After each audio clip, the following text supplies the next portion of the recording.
What is key currency, and what does it have to do with the US dollar, Bitcoin, and BRICS Plus?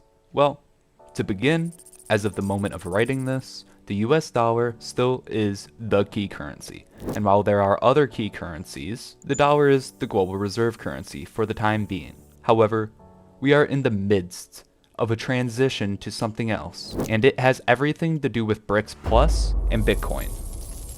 This being said, what does a key currency mean, and what is a global reserve currency, and has there ever been one before, and will there be new ones after? Well, a key currency is simply a currency that is held by the majority of the world's central banks and other institutions for foreign exchange reserves. These currencies are marked by reliability, stability, and being accepted by the vast majority of the international community for international payments or cross-border payments. In the late 19th century, the United States dollar began to become a key currency, joining the British pound, which was the standard alongside the rising French franc and the German mark. It wasn't until the Bretton Woods Agreement of 1944 that the US dollar overtook everything else and became the international standard of payments of 44 member countries, becoming the global reserve currency. While the dollar is no longer pegged to gold as of 1971, at the time of the said agreement, the dollar was redeemable for gold at $35 per ounce. After a time, when most countries spent their gold reserves because of World War I, the Great Depression, and World War II. This is also the agreement that created the International Monetary Fund, or the IMF, and the International Bank for Reconstruction and Development of War-Torn Countries, now called the World Bank. In other words, every war since the Bretton Woods Agreement has been used as a platform to spread the US dollar, spreading freedom through the US dollar all across the world, especially in the Middle East. It definitely had nothing to do with the commodification of their oil, but the truth is, this is how the term petrodollar developed. The US dollar, since it was the international standard of payments or a key currency, was used as a way of commodifying the world's economy, especially oil/petrol. The petrodollar officially began when the Organization of Petrol Exporting Countries, OPEC, experienced the oil embargo of 1973 to 1974. This occurred because Saudi Arabia and Iraq wished to show solidarity with Egypt and Libya in the Yom Kippur War against none other than Israel, something that has parallels to the current geopolitical situation between Israel and Palestine that has continued to persist for many generations. Really, the current conflict is a continuation of that one, as it was fought because Israel occupied the Gaza Strip, Golan Heights, Sinai Peninsula, and the West Bank. So perhaps the time period between then and now could be seen as similar to the time between World War I and World War II, as World War II is often seen as a continuation of World War I because of the over-punishment of Germans for their involvement, which is ultimately what led to the conditions that led to the rise of National Socialism and wanting to take back what they thought was rightfully theirs and was stolen. So they invaded Poland, and while there were other reasons I'm not going to quite get into, like Japanese imperialism, right now the parallel is the Chinese and Russian military expansion, evident by the Russo-Ukraine War and China's 9-dash line, as well as claiming Taiwan as a province of China, even though the Chinese Civil War between 1927 and 1950 led to the Kuomintang, or the Chinese nationalists, if I said that right, fleeing to Taiwan in 1949, and the Chinese Communist Party winning control over mainland China. The two have shifted dramatically since this separation, with Taiwan becoming democratic with fair and free elections, making it become very close to the United States, and China being under a one-party centrally controlled system with zero political opposition other than the own party nationally, that party being the Chinese Communist Party, the CCP, which covers the parallels between Germany and Japan pre-World War II through China and Russia. At the same time, the conflict between Israel and Palestine is again picking up steam, eerily similar to the events that led to the petrodollar forming, and also the United States spreading freedom through the Middle East and Northern Africa. All this brings us to the present situation. BRICS Plus, which originally formed in 2009, is now a genuine threat to the United States dollar's hegemony, and is aiming to create a system that directly competes with the Bretton Woods system. They are not being shy about it either, with BRICS Plus member nations' own state-run media confirming that they are aiming to de-dollarize and create a new competing financial system. With the largest Russian state-owned media organization, Information Telegraph Agency of Russia, officially called TASS, which was created in 1904, stating that Yuri Yushakov, who was the Russian ambassador to the United States between 1988 and 2008, saying, "We believe that creating an independent BRICS payment system is an important goal for the future, which would be based on state-of-the-art tools such as digital technologies and blockchain.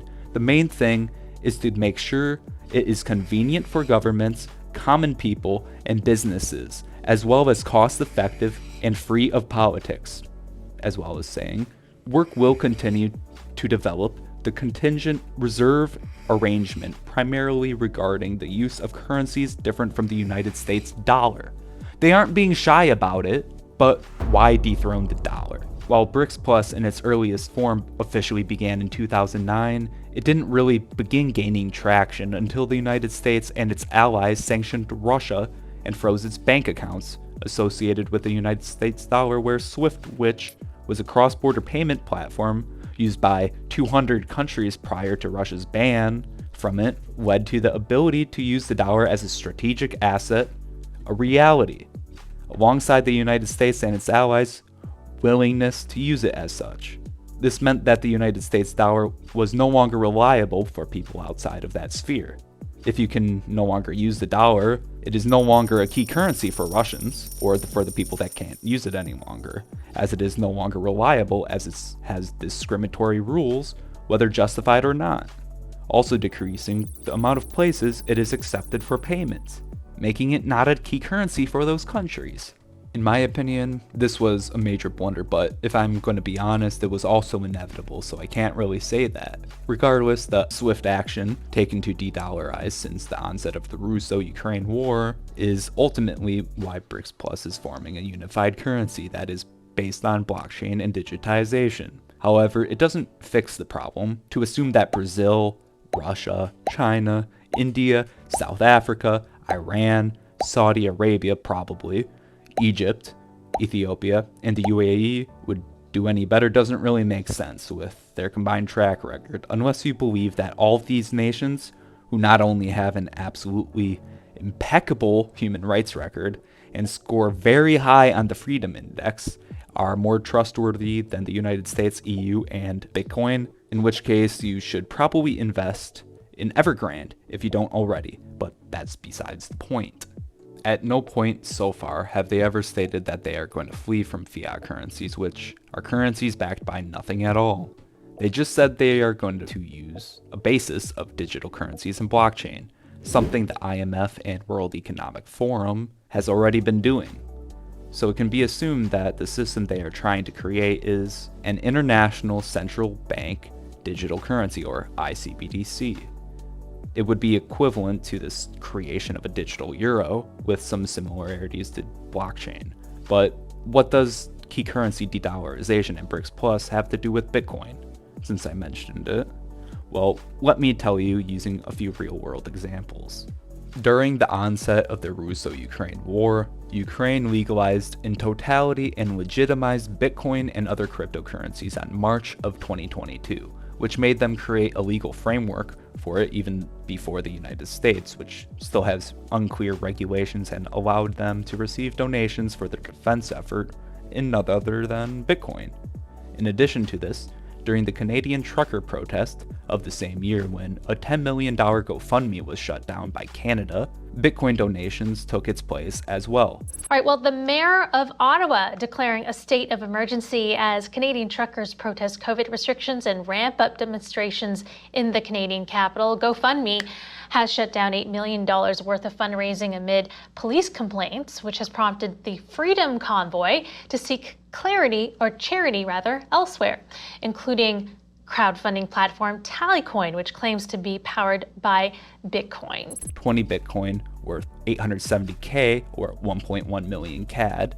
Despite efforts to sanction the Bitcoin wallets that participated in Canadian Bitcoin transactions, they still have a spot ETF in the country and did so since February of 2021, almost 3 years before the United States approved theirs.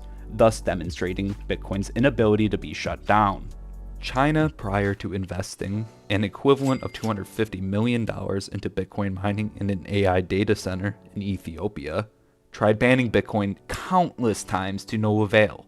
Hence, if they were to create a currency that was backed by anything at all, it would likely be backed by Bitcoin to some extent, even if that is a bold prediction and honestly very improbable. But it would finally transition the global economy out of the United States dollar standard and into a Bitcoin standard at very least, if that were to happen. The BRICS Plus movement will likely hurt the dollar enough to change the current international payment structure of SWIFT. But why is this the case? Well, it is because Bitcoin is decentralized peer-to-peer money. It's a system of digital payments backed by hash power already, which is simply a special way of saying electricity and specialized computers. This means that in order to be competitive in searching for the next Bitcoin block reward, you need to specialize using something like an ASIC miner. Otherwise, it isn't cost effective while using cheap or renewable energy. This is the exact opposite of a centrally controlled fiat payment system, in which central banks and their member banks exercise a monopoly on control with the ability to reverse or stop transactions from occurring, something that's not really possible on Bitcoin. Thus, Bitcoin is slowly becoming a key currency. At the same time as this, the United States, because of BRICS Plus, which is changing the look of key currencies in the future, is being forced to recommodify those dollars that were used to commodify oil and used in international trade in BRICS nations somewhere else. One of those places is most definitely the stock market, and in turn ETFs. This is why, in my opinion, spot Bitcoin ETFs were finally approved. It is effectively recommodifying dollars and Bitcoin in a similar way that gold ETFs commodify dollars and gold, in the same vein as how the petrodollar works. If you liked my video, please like and subscribe and leave a comment. I hope you live long and prosper.